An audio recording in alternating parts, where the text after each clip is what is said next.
old church was. And so they moved the new Pace Memorial over there to about by Presswood Apartments. Well, that's where the old one was. Is that where the old one was?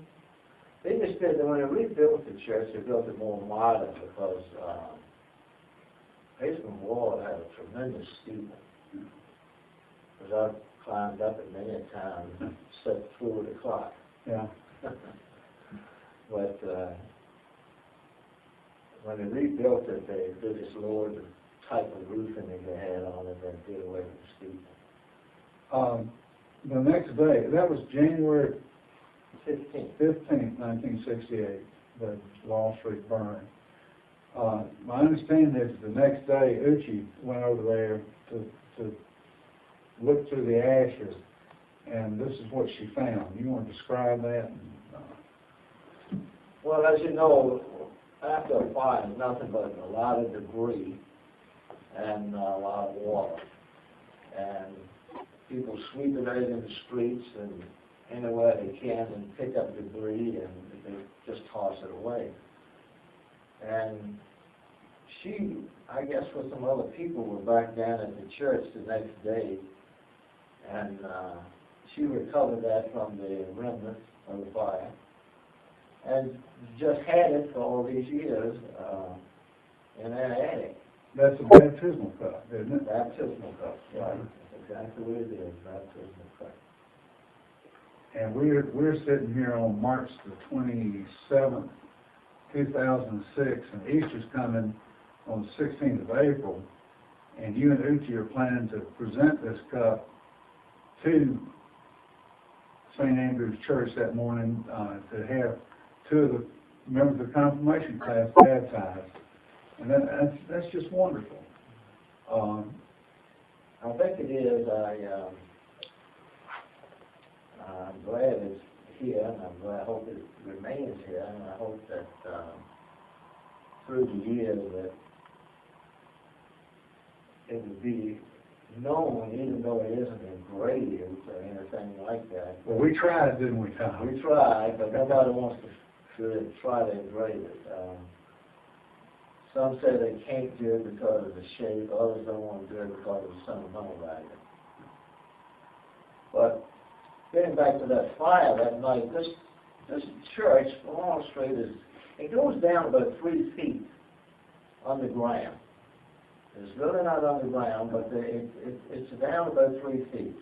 Because when you came in a side door, you went down some steps, and if you came in the other side, you went down some steps, and you had a well saw there with a concrete wall. And, of course, water couldn't run under that church that night. So I had a good friend of mine. He was a lieutenant in another company. He was a plumber. And evidently, I know there were down some drains in the furnace room, and maybe one inside that door was speaking of, but they were probably all clogged up and everything through the years, and water went clean off. So he said, let's go back and break off the toilets in the men's and ladies' room. So we did, and that gave us 4-inch drains. So we got the water out of that as quick as possible. And we were able to recover a lot of the deacon benches that we used to have around here. And there were a lot of chairs and tables, which is used in Sunday school. I don't know what happened to them, but they were recovered with very little damage because they didn't sit in the water very long. How did, we've got one stained glass window that's in the Glen Fellowship classroom. Where did that window come from? Do you know? No, I really can't say unless it came. It may be all these windows in the church were similar in stained glass. And back in those days when churches were built, they all had somebody's name or had donated in memory of someone. That may be part of one of those windows that was recovered in the sanctuary. The whole thing may not have. That may not be the whole window. That's just a portion. Yeah. Yeah. Because you could see the windows were tremendous. They were tall. Oh, yeah. Yeah. Tom, after the fire, Where did Laurel Street meet? Well, we had our organist was Celeste Salonica. And he had bought a house on the 300 block Klein, I think it's 305. And he allowed the preacher, Arthur Cooley, to use his living room for an office. And then we had several meetings after that, because I was on the administrative board then at that time. And we met at Olive You're still on the board. Yeah, still. We met at Olive Parrish's house, who lived next door to where I used to live, 137 and a half Cherry. I lived at 139. And we met at his house several times, and then we also met at the Hermitage. They allowed us to use a room like that for our meetings. And through the 5 months following the fire, before we married with Grace, we had a number of meetings. Of course, there were some meetings that went on that I didn't attend between the pastor and the district superintendent, the bishop, and so forth, with that merger. And we may have had our chairman of the board along with it at that time, but there was a number of meetings to do and to bring it back to the church and the membership and so forth. And then eventually they voted on it and voted to merge.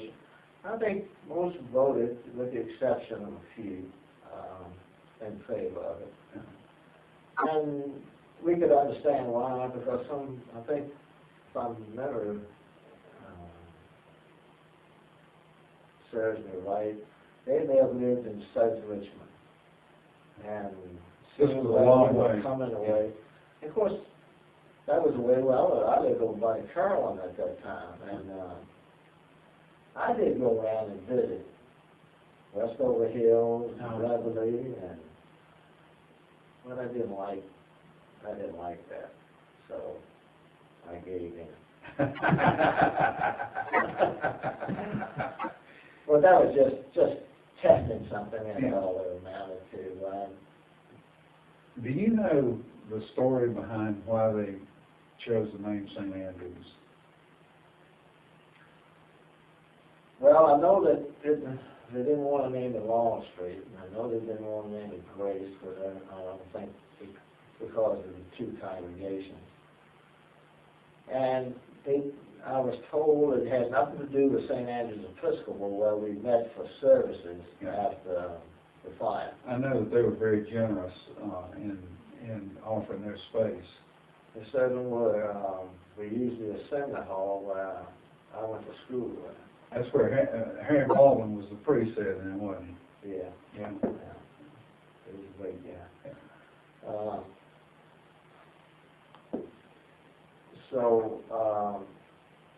It seems like to me they had people from both congregations submit names. And how it was decided, and who decided, I don't have any idea. Pretty good choice, though, wasn't it? Yeah, that's right. It was a good choice. It was a good name. What do you remember about the beginning stages here after y'all chose voted to merge with Grace? Because were there trailers on this lot then? Or That was a big modular building, which probably sits close to where the front of this church is. And somewhere back in here was a big house. And of course, they held their services in the building and some Sunday school classes in the house. And but we went right to work with, I guess, with the insurance money that was recovered. I don't know. I've always heard it was around $170,000 with the insurance money, and that's $1968 and not $2006. So right. That's And I happened to be on, well, I guess that building committee and met with the architect and so forth, and for the design and the church, and but the congregations, we had to be careful, and sometimes, referring to Law Street and people referring to Grace, and there was a little bit, but nothing really that amounted to anything. no friction, nothing like that. And through the years, that just molded together. And of course, some people did leave, so some Grace people. I don't think lost. We had, I think Gilbert's sister and her husband, Slavic. I think that they left at the time. They were the ones who lived in the south side. Yeah. But it went along pretty well, and before you know it, we had leveled this place and built and opened it up, the Sunday school part of this building. That was the initial phase was... The initial phase, and we have services in there. Yeah. Is that one of the two steeples on this church? I don't know. What I had guessed was that was the first phase, and they put a steeple on it, and then they went ahead with the building of the sanctuary. Was the wing where the office and all that, when was that built? Was that part of the initial phase? That was the initial phase. That was with the initial phase with the Sunday school hall and what rooms we had back at the Sunday school classes, and the office, the pastor's study, and so forth, and the two bathrooms. Well, no, one bath. It was a men's bathroom was downstairs, and the ladies was up at that time, and we met in there for church services and so forth, and I guess it was less than a year before we got back and got the sanctuary built, you know. And I think we based that on, we didn't want to go, some people wanted contemporary type, modern type church, others didn't. So I think the architect did a pretty good job in combining both, so to speak. Like you didn't have strictly the old type of church, and then we didn't have just the modern type church. And of course, I think one of the things that was I can remember was by some of the older members. We get to Gilbert, Otter Parish, and Ed Rose, and people like that. Definitely wanted that altar laid. Yeah. So that was made sure that was put there. That's the traditional part of the church that nobody was willing to sacrifice. Right. Yeah.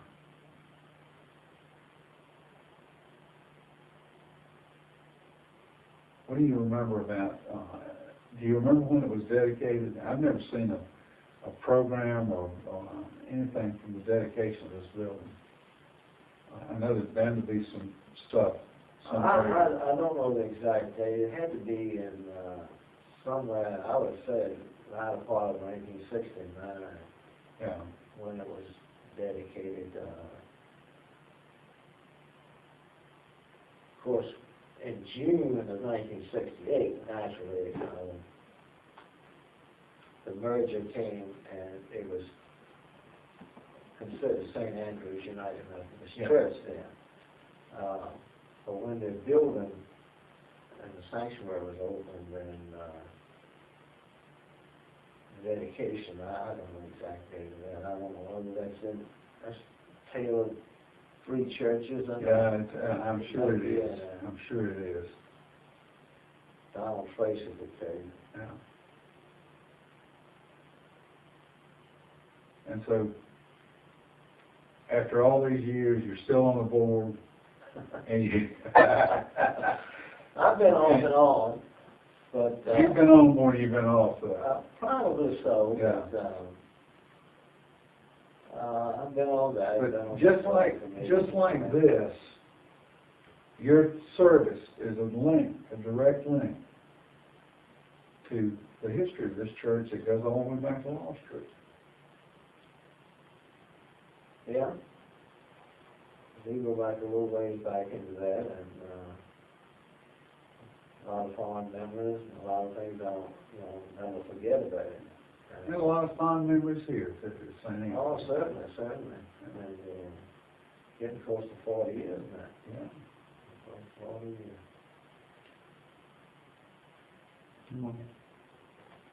Anything you want to add, Tom? No, only thing that I'm glad I grew up in Wall Street, and I'm glad that I am now. I have been a part of St. Andrews for a long time. Yeah. From the beginning. From the From the very beginning. That's right. As Uchi would say, a charter member. A charter member, that's right. Thank you, Tom. You've done a great job. My pleasure.